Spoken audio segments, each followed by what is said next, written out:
सबसे पहली बात, आप बच्चों को नया साल मुबारक हो। Wish you a very happy new year to all of you. Yesterday good news आई थी क्लास 10th और 12th स्टूडेंट्स के लिए जो सीबीएसई बोर्ड से रिलेटेड है कि उनके जो फाइनल ईयर एग्जाम होने वाले हैं बोर्ड्स के, वो मई में कंडक्ट करवाए जाएंगे। तो अब बात आती है आप बच्चों की। तो देखिए, बहुत सारे बच्चे कंफ्यूज रहते हैं कि सर हमारी डेट शीट का क्या। तो यहाँ पर मैं एक चीज़ कंफर्म कर देना चाहता हूँ बच्चों, जो स्कूल की तरफ से आपको नोटिफिकेशन प्रोवाइड कराया जाता है वो आपका ऑथेंटिक होता है, क्योंकि 11th और 9th क्लास जो है वो पूरी तरीके से बेस्ड होती है स्कूल के ऊपर। लेकिन बोर्ड एग्जाम जो होता है वो ऑफिशियली अनाउंस कर दिए जाते हैं। तो आप चाहो तो अपनी मैम या फिर सर से अपडेट ले सकते हो। आपके भी एग्जाम इन्हीं के आसपास करवाए जाएंगे, आप इस बात की बिल्कुल भी फिक्र मत करना। तो आज की इस वीडियो में मैं आपके लिए लेके आया हूं 11th क्लास की history most important short and long question answer की सीरीज, जिसके अंदर एपिसोड हम फर्स्ट करने वाले हैं। ये जो बच्चों सीरीज है, इसके अंदर स्पेशली 3 नंबर और 8 नंबर वाले आपको क्वेश्चन देखने को मिलेंगे। 1 मार्क के अगर एमसीक्यू देखने हैं तो आप प्लेलिस्ट में देख सकते हैं, ठीक है, वो अलग से चलेगी, और जो लॉन्ग शॉर्ट क्वेश्चन है वो अलग से चलेगी। तो आप ध्यान रखना इन चीजों का। अगर चैनल पे नए हैं, पहली बार आए तो जरूर सब्सक्राइब कर लीजिएगा। तो चलिए बच्चों, फिर शुरुआत करते हैं आज की इस वीडियो का। My name is Shahrukh Saifi and welcome to our YouTube channel Quick Prep. तो यहाँ पर मैं एक इन्फॉर्मेशन और दे देता हूँ, खासकर उन बच्चों को जो चैनल पे नए हैं, पहली बार वीडियो देख रहे हैं। अगर आपको कंटेंट से रिलेटेड वीडियो देखनी है तो प्लेलिस्ट में आपको आराम से मिल जाएगी। काफ़ी इजी तरीके से क्रिएट कर रखी है आप बच्चों के लिए, ताकि आपको बिल्कुल भी परेशानी ना हो सर्च करने में। और पीडीएफ नोट्स के रिगार्डिंग आपको टेलीग्राम ग्रुप ज्वाइन करना पड़ेगा, जिसका लिंक आपको डिस्क्रिप्शन में दे रखा है, और साथ ही मैंने कॉमेंट में भी पिन कर रखा है। चाहे तो आप हमारा व्हाट्सएप ग्रुप भी ज्वाइन कर सकते हो ओनली डिस्कशन के लिए। तो शुरुआत करते हैं अपने पहले क्वेश्चन के साथ, जो कि 3 नंबर वाला है। तो देखिए क्या बात कह रहा है कि यह कहना सही होगा कि खानाबदोश पशुचारक निश्चित रूप से शहरी जीवन के लिए खतरा थे। तो ये जो क्वेश्चन है वो आपका चैप्टर नंबर 2 लेखन कला से लिया गया है। तो खानाबदोश लोग कौन होते हैं? जो एक जगह से दूसरी जगह खाने की तलाश में भटकते रहते हैं, जिन्हें इंग्लिश में नोमैडिक कहा जाता है। तो आप ये ध्यान रखना, खानाबदोश पशुचारक निश्चित रूप से शहरी जीवन के लिए खतरा थे। फिर आप पॉइंट वाइज लिखोगे। तो यह लोग क्या करते थे, कई बार अपनी भेड़ बकरियों को पानी पिलाने के लिए जो खेत बोए जाते थे उनमें से गुजार कर ले जाते थे।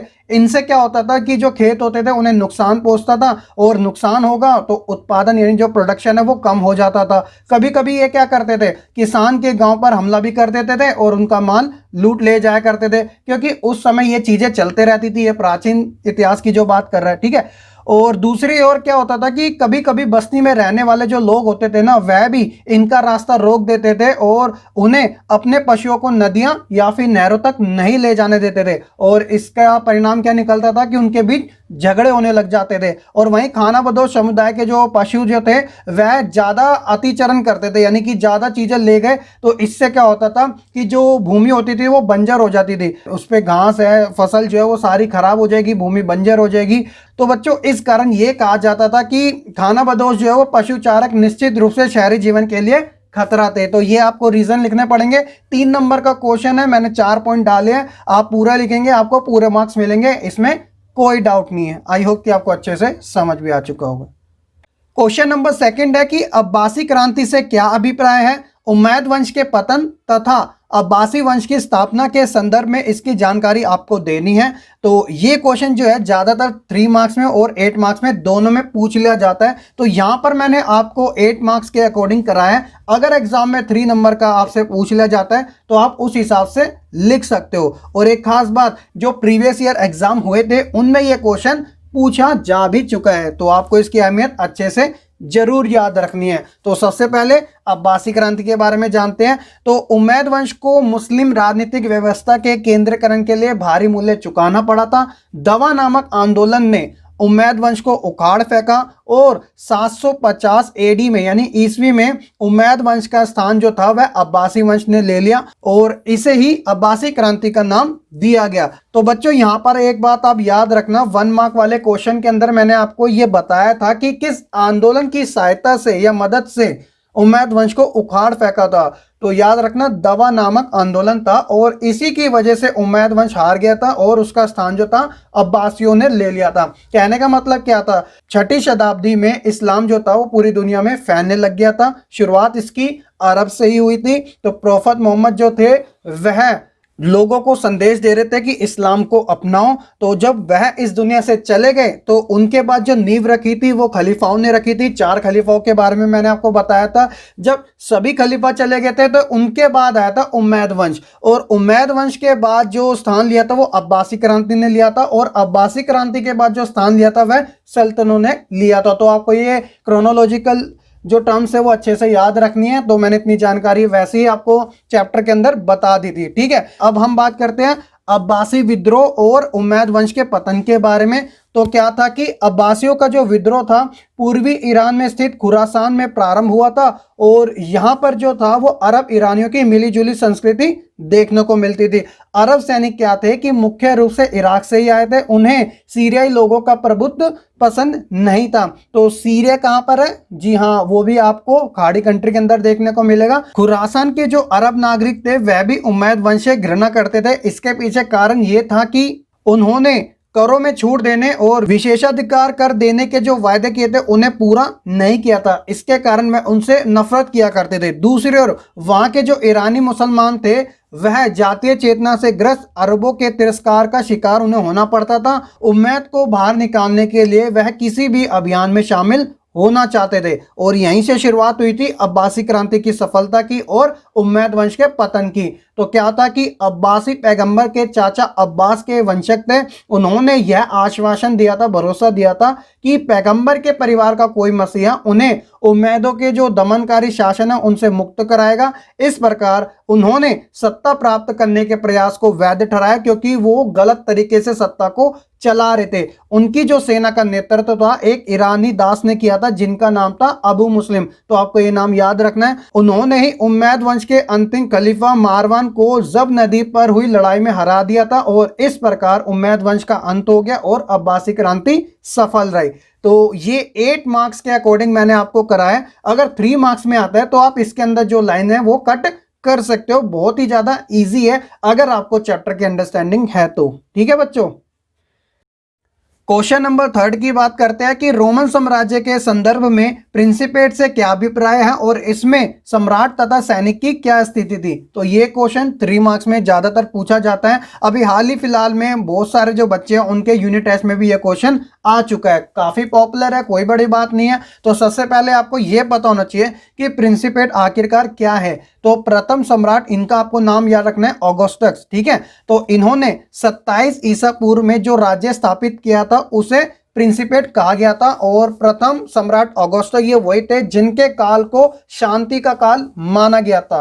अब बात करते हैं सम्राट तथा सैनिक की स्थिति के बारे में। तो सेनेट बच्चों एक वह संस्था थी जिसका रोम के गणतंत्र शासन में सत्ता पर नियंत्रण हुआ करता था। रोम में सेनेट नामक संस्था का अस्तित्व कई शताब्दियों तक बना हुआ था। सेनेट संस्था में कुलीन तथा अभिजात वर्ग, यानी ये वो वर्ग होता था जो काफी धनी होता था, रिच होता था, यही इन्हें रिप्रेजेंट करते थे, यानी इसका प्रतिनिधित्व रखते थे। तो सम्राटों की परख इस बात से की जाती थी कि वह सेनेट के प्रति किस प्रकार का व्यवहार रखते हैं। सेनेट के सदस्य के प्रति जो सम्राट शक की नजरों से, हिंसा से या फिर शत्रुतापूर्ण व्यवहार करने वाला होता था उसे सबसे बुरा माना जाता था।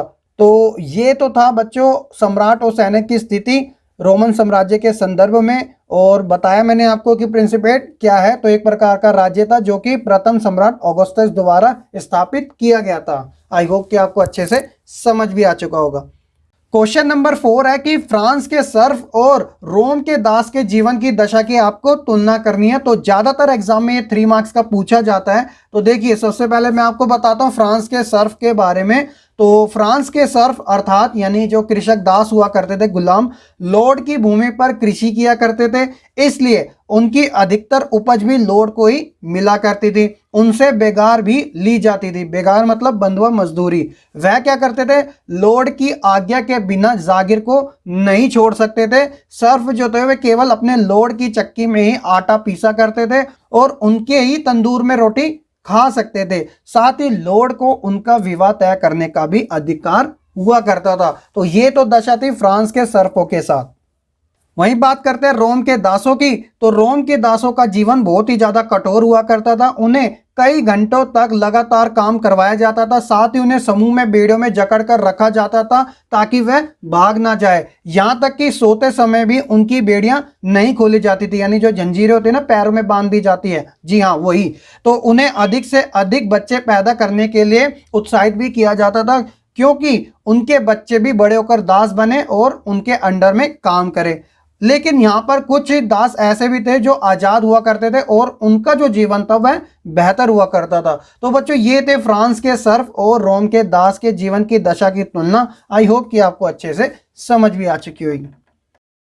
नेक्स्ट है क्वेश्चन नंबर 5 कि दक्षिणी मेसोपोटामिया के शहरीकरण की जानकारी देते हुए वहां के मंदिरों के निर्माण और उनके बढ़ते हुए महत्व पर प्रकाश डालिए। तो ये क्वेश्चन 8 मार्क्स का है, तो आपको बिल्कुल भी ग्रांटेड नहीं लेना है। तो मैं आपको बिल्कुल स्टेप बाय स्टेप बता रहा हूं एज इट इज। अगर ये क्वेश्चन आ जाता है तो बिल्कुल, अगर आप ऐसा ही लिख के आओगे तो आपको पूरे में से पूरे मार्क्स जरूर मिलेंगे। तो सबसे पहले आपको हेडिंग डालनी पड़ेगी कि शहरीकरण की शुरुआत किस प्रकार से हुई थी, ठीक है। तो दक्षिणी मेसोपोटामिया में 5000 ईसा पूर्व से बस्तियों का विकास होने लगा था और इन बस्तियों में से कुछ ने तो प्राचीन शहरों का भी रूप ले लिया था। यह जो शहर थे वो 3 प्रकार के हुआ करते थे। जैसे पहला वो थे जो मंदिर के चारों ओर विकसित हुए थे, दूसरे वो थे जो व्यापार के केंद्र के रूप में विकसित हुए, और तीसरे जो थे वो थे शाही शहर। तो आप इन तीनों के बारे में अच्छे से याद रखना। अब उसके बाद आपको हेडिंग डालने पड़ेगी कि मंदिर का निर्माण और उनका बढ़ता हुआ महत्व। तो इसके बाद आपको इसका एक्सप्लेन भी करना जरूरी है। तो मेसोपोटामिया के दक्षिणी भाग में बाहर से आकर बसने वाले लोगों ने अपने गांव में कुछ चुने हुए स्थानों पर मंदिर बनाने या फिर उनका पुनर्निर्माण करने का काम शुरू कर दिया था। तो यहां पर सबसे पहला जो ज्ञात मंदिर था वह एक छोटा सा देवालय था जो कि कच्ची ईंटों का बना हुआ आता था। देवालय मतलब देवी का घर होता है, ठीक है। तो मंदिर जो थे वो विभिन्न प्रकार के देवी देवताओं के निवास स्थान हुआ करते थे, ये बिल्कुल कॉमन सी बात है। और यहाँ पर कुछ भगवान भी दे रखे हैं, 1 नंबर में मैंने आपको इनके बारे में बता भी रखा है और एग्जाम में पूछे भी जा चुके हैं, ठीक है।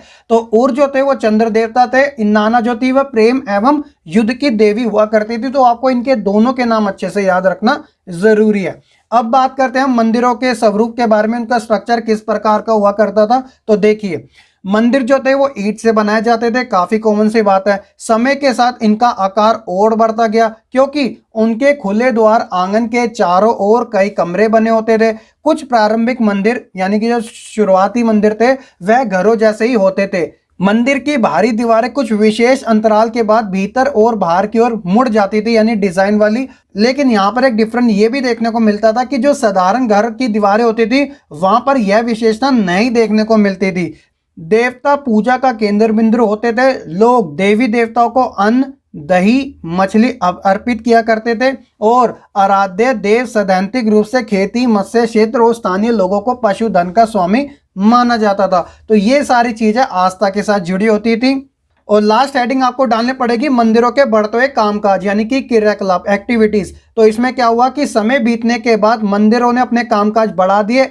अब उपज को उत्पादिक वस्तु में बदलने की प्रक्रिया मंदिरों में की जाने लगी। है सबसे बड़ा महत्वपूर्ण कदम था। मंदिरों के द्वारा व्यापारियों को नियुक्त किया जाने लगा जो कि देख रेख कर सके। साथ ही अन्न, हल जोतने वाले पशुओं, रोटी, जो मछली आदि के आवेदनों का वितरण जो हुआ करता था, यानी जो डिस्ट्रीब्यूशन था, उसे अब लिखित अभिलेखों में लिखे जाने लगा ताकि वह फ्यूचर के लिए सेव रह सके। तो बच्चों इस प्रकार यह परिवार से ऊपरी स्तर का उत्पादन का केंद्र बन गया। तो ये था आपका 8 नंबर में, जिसके अंदर आपको हेडिंग और उसका एक्सप्लेनेशन जरूर देना होगा, तब जाके आपको 8 नंबर मिलते हैं। क्योंकि बच्चों हिस्ट्री का एग्जाम है, ऐसे आपको फ्री में 8 नंबर नहीं मिल जाएंगे, प्रॉपर आपको एक्सप्लेन करना जरूरी है। तो इसलिए मैंने बिल्कुल क्लियर तरीके से लिखा है ताकि आपको इतनी सी भी परेशानी ना हो, ठीक है।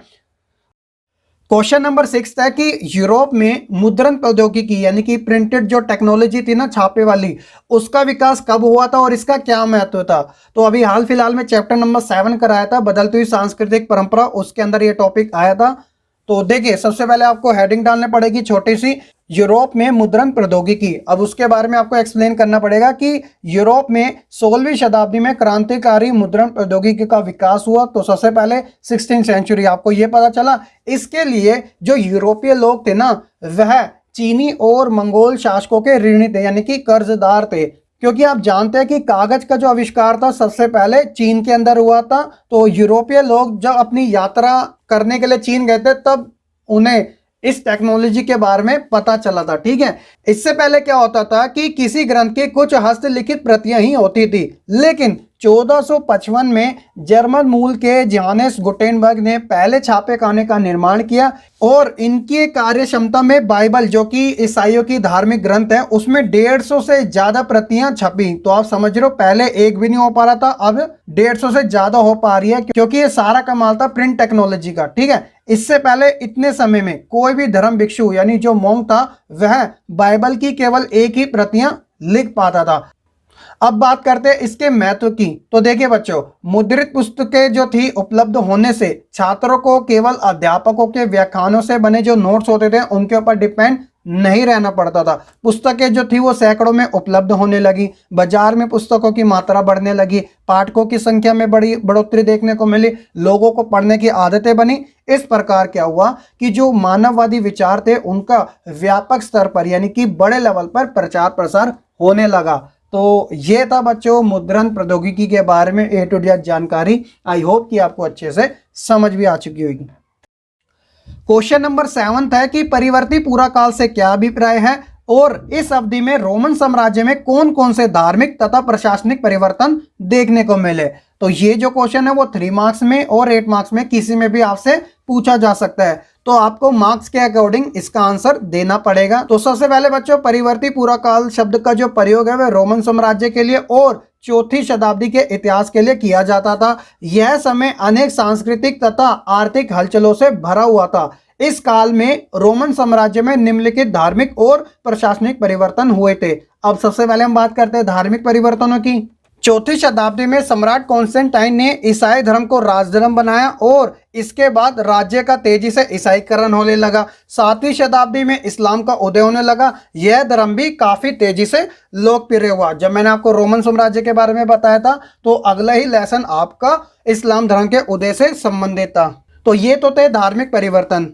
अब बात करते हैं मेन प्रशासनिक परिवर्तन के बारे में। तो राज्य के प्रशासनिक ढांचे में भी काफी ज्यादा चेंजेस देखने को मिले। जैसे कि ये परिवर्तन जो थे वह सम्राट डायक्लिशियन, जिनका टाइम पीरियड दे भी रखा है, इनके समय में शुरुआत हुए थे और कॉन्स्टेंटाइन तथा उसके बाद के काल तक जारी रहे। तो 3 नंबर में अगर क्वेश्चन आएगा तो आपको सिर्फ यहीं तक लिखना पड़ेगा। इफ अगर ये 8 मार्क्स में आ जाता है तब आपको इसके अंदर जो सम्राट डायक्लिशियन और कॉन्स्टेंटाइन के समय जो परिवर्तन देखने को मिले थे वो भी आपको लिखना पड़ेगा। तो इसलिए मैंने आपके सामने दे भी रखा है। जैसे कि सबसे पहले मैं आपको बताता हूं सम्राट डायक्लिशियन के समय हुए परिवर्तनों के बारे में। तो क्या था बच्चों कि साम्राज्य का जो विस्तार था वह बहुत ही ज्यादा अधिक हो चुका था। उसका अनेक प्रदेशों व सामाजिक एवं आर्थिक दृष्टि से कोई भी महत्व नहीं था। इसलिए क्या हुआ कि सम्राट डायक्लिशियन ने महत्वहीन प्रदेशों को छोड़कर साम्राज्य को थोड़ा छोटा बना लिया और साथ ही उसने साम्राज्य की सीमाओं पर किलेबंदी कर डाली,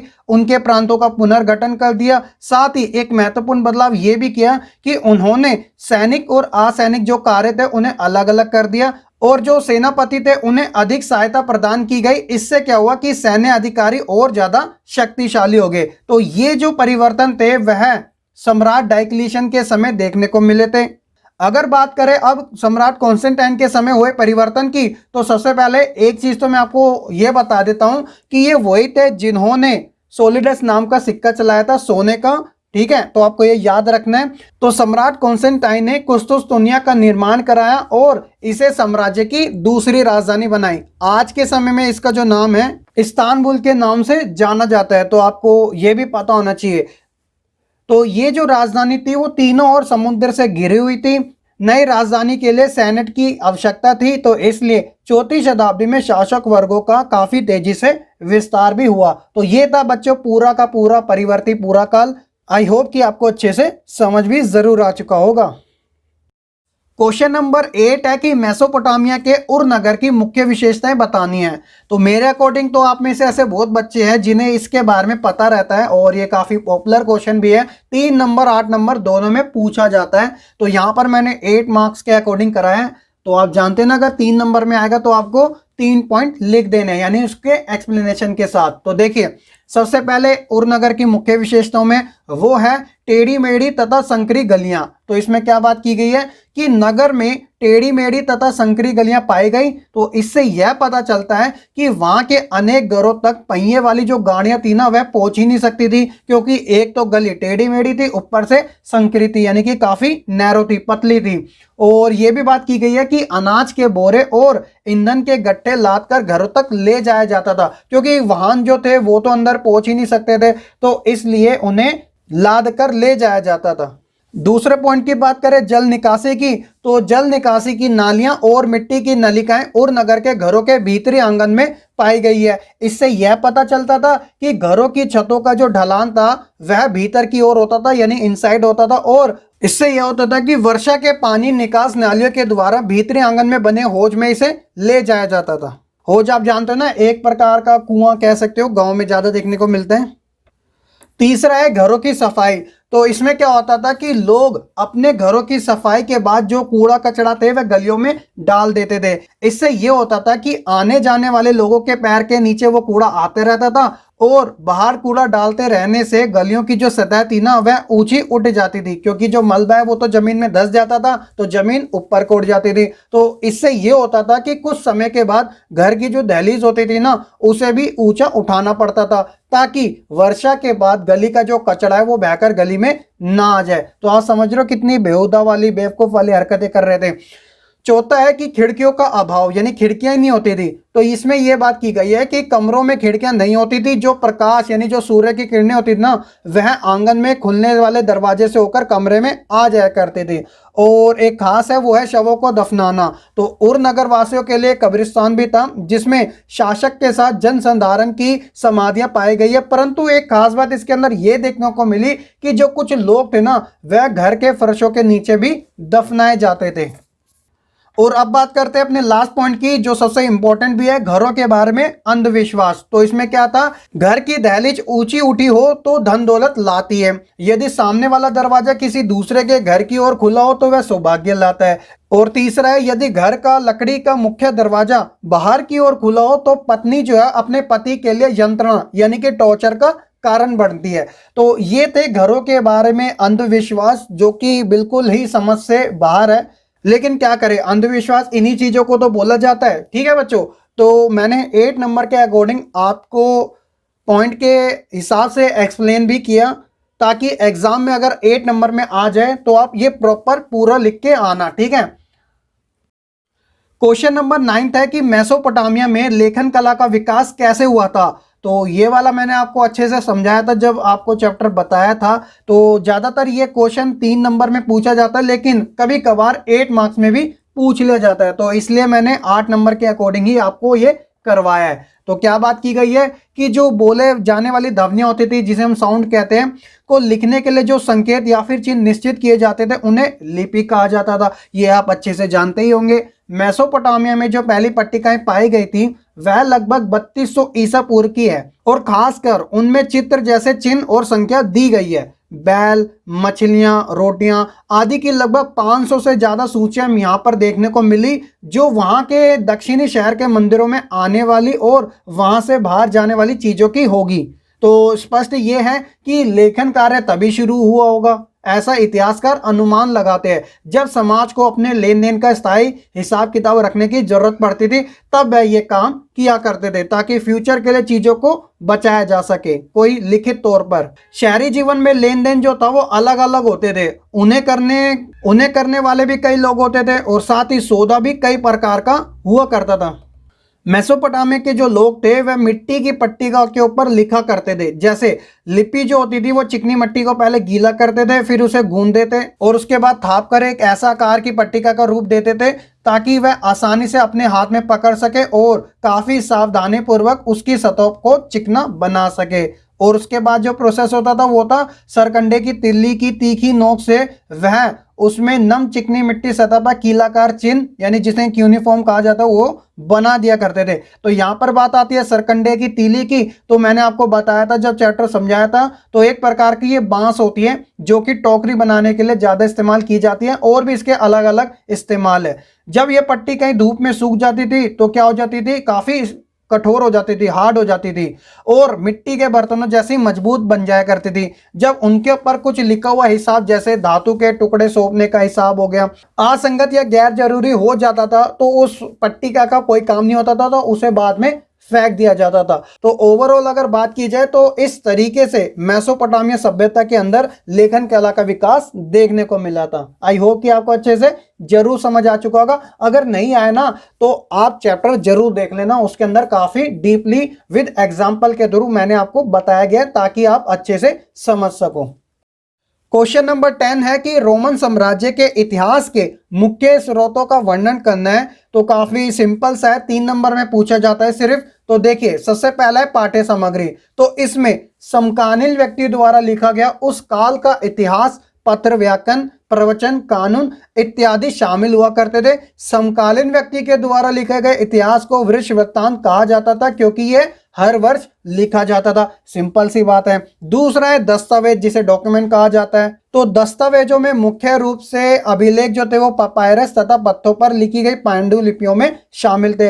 ये मैंने पापायरस के बारे में भी बताया था आपको। और उत्कीर्ण अभिलेख जो थे वह पत्थर की शिला पर खोदे जाते थे। इससे क्या होता था कि वह कभी नष्ट नहीं होते थे, काफी हार्ड हो जाता था ना ये।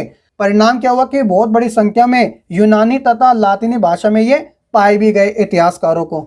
और तीसरा है भौतिक अवशेष। तो भौतिक अवशेषों की बात करें तो इसमें अनेक प्रकार की वस्तुएं शामिल थी। तो पुरातात्विकों को खुदाई तथा क्षेत्र सर्वेक्षण के द्वारा जो इन्होंने खोजा उसके अंदर इमारतें, स्मारक, मिट्टी के बर्तन, सिक्के इत्यादि शामिल थे। और प्रत्येक स्रोत जो थे वह रोम के बारे में अधिक जानकारी प्रदान करते थे। तो बच्चों, ये थे मुख्य स्रोत जो कि रोमन साम्राज्य के इतिहास के बारे में महत्वपूर्ण जानकारी प्रदान करती है।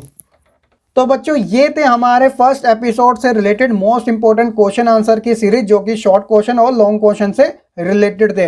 तो आई होप कि आपको हर एक अच्छे से जरूर समझ आ चुका होगा। इसी बात पे आपकी तरफ से लाइक, कमेंट, शेयर होना जरूरी भी है, क्योंकि बच्चों आप ही के लिए सारा हार्डवर्क किया जा रहा है ताकि आपको एक अच्छा क्वालिटी कंटेंट प्रोवाइड कराया जा सके। और साथ ही मैं आपके लिए फ्री पीडीएफ भी अवेलेबल करा रहा हूं, जो कि टेलीग्राम ग्रुप में मैं अपलोड कर दूंगा। तो आप जरूर ज्वाइन कर लेना, जिसका लिंक आपको डिस्क्रिप्शन में मिल जाएगा। चैनल अभी तक नहीं सब्सक्राइब किया तो जरूर सब्सक्राइब कीजिएगा और शेयर करना बिल्कुल ना भूले अपने फ्रेंड्स को भी। कॉमेंट करके आप अपना फीडबैक बता सकते हैं कि आपको ये वीडियो कैसी लगी, या फिर अगर कोई डाउट है तो वो भी आप हमसे पूछ सकते हैं। तो चलिए बच्चों, आज की इस वीडियो में इतना ही। मैं मिलता हूं आपको फिर एक नई वीडियो के साथ। खत्म। Bye bye, tata, good bye, गया।